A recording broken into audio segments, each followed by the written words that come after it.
honorable delegates, heads of state, leaders of nations, distinguished representatives of peoples great and small. I greet you not as a career diplomat, nor as a man bred for banquet halls and handshakes. I do not come to you speaking the rehearsed language of polished politics. I come to you as a soldier of my people, as a guardian of a wounded land, as a son of a continent that has carried the cross of the world, yet has never worn its crown. My name is Captain Ibrahim Troare, President of Burkina Faso, and today I speak not only for the 22 million souls in my nation, but for a continent whose stories have been twisted, whose pain has been ignored, and whose dignity has been repeatedly auctioned off at the altar of foreign interests. Africa is not Tobago. Africa is not a battlefield. Africa is not your experiment, your puppet, your warehouse of raw materials. Africa is rising not to kneel, but to stand. And today I say before this great assembly of nations, Africa will not kneel. One on the false generosity of global politics. For decades you've sent us aid with one hand while extracting our lifeblood with the other. You build wells in our villages while your corporations drain our rivers. You donate vaccines yet patent the cures. You speak of climate action yet continue to fund the very forces that burn our forests and dry our lakes. What kind of generosity is this? The kind that feeds the mouth but silences the voice. The kind that keeps a man alive just enough to keep him dependent. We are not blind to this hypocrisy. Let me be clear, we are not ungrateful for sincere humanitarian assistance, but we reject a global order that disguises exploitation as partnership. We reject financial institutions that lend with one hand and steal sovereignty with the other. Africa no longer wants charity. We want justice. We want control over our own destinies. Too on the chains of colonialism and its modern descendants. Our wounds did not begin with us. They were inherited legacies of an empire-building madness that saw us not as humans, but chi as cargo laboratories. My ancestors were not consulted when maps were drawn with rulers and compasses in Berlin. The borders of Burkina Faso, like those of many African nations, were not carved by our ancestors, but by men who had never stepped foot on our soil, who knew nothing about languages, our tribes, or our spirits. Today, colonialism has a new face. It wears suits, it hosts forums, it signs contracts in Geneva and Paris and Washington. But it still takes without consent, it still dictates instead of dialogues, it still silences instead of listening. If you want to talk about peace, then let's begin by unlearning the arrogance that peace is something only you can teach us. 3. On resource exploitation and the myth of development. They call us developing as if the theft of centuries did not set us back. As if the gold from our lands, the diamonds from our rivers, the oil beneath our feet did not build the very skyscrapers in which this assembly sits. Let us speak plainly. Burkina Faso is rich, Africa is rich. Rich in minerals and culture and wisdom and youth. But you have taught us to measure richness in GDP and export value. You call it development when a foreign company owns 90% of a gold mine on our land. You call it progress when your security forces guard cobalt mines but not our children's schools. That is not progress, that is piracy with legal documents. From now on we will define development on our own terms. Development that puts children in classrooms, not minerals on cargo ships. Development that respects the land, the people, and the soul of a nation. 4. On sovereignty and interference. Why is it that when an African nation makes independent choices we are called unstable? Why is it that when we seek military cooperation outside the colonial sphere, we are labeled a threat?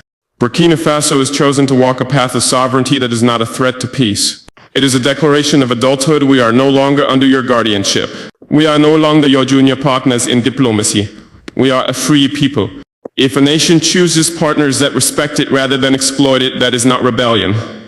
That is wisdom. Let it be known, no foreign power will dictate the alliances of Burkina Faso. We will build relations based on mutual respect, not historical guilt or present-day intimidation. 5. On terrorism and manufacture wars. You ask why there is violence in the Sahel. You ask why our youth take up arms. But you do not ask who benefits when our minds are guarded by private mercenaries, while our villages are left vulnerable. You do not ask how weapons arrive in deserts that produce no steel. You do not ask why peacekeeping never seems to end the war. The truth is, many of the so-called solutions to African security problems are merely business models. Endless conflict has become a market, and African suffering has become a subscription-based service.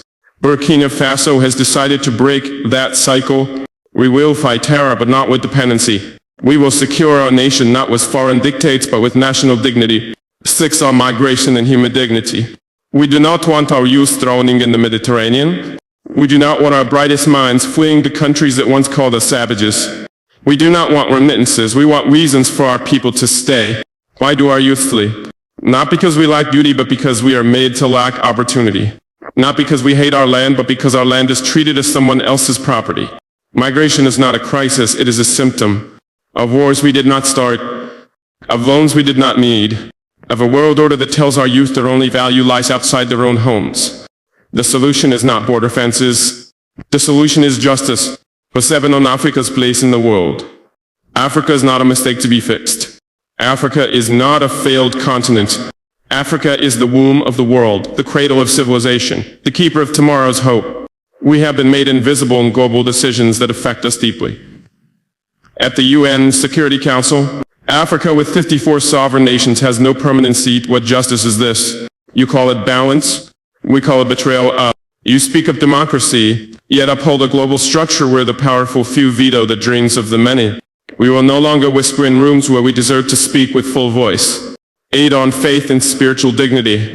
We are a spiritual people. Before your cathedrals, our ancestors sang to the sky. Before your missionaries, we knew the language of the rivers and the laws of the sacred forest. Christianity came, Islam came, and we received them not as slaves but as seekers. But now we ask, will the church and the mosque stand with us, truly with us, when all people are displaced by greed, mosque as globalization? Will your pulpits echo our cries or only repeat the songs of the powerful? Faith, too, must be decolonized. It must walk with the poor, not the privileged.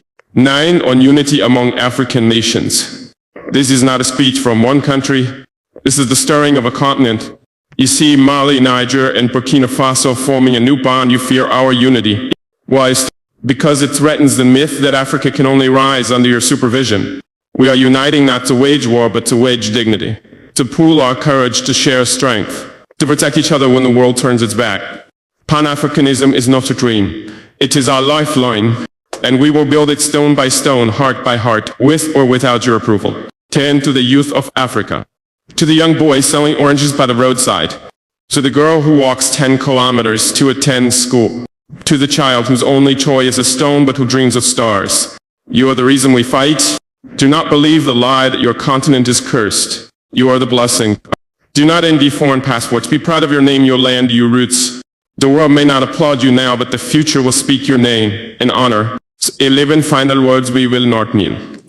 I do not come to declare war, I come to declare will. So we will not kneel to fear. We will not kneel to foreign banks. We will not kneel to outdated empires masquerading as friends.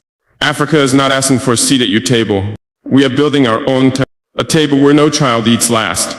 Where no nation is silenced because it lacks nuclear arms. Where justice is not filtered through the lens of race or history, but shared as breath is shared. This is our vision and this is our vow. Let the world hear it today and always. Africa will not kneel. Thank you.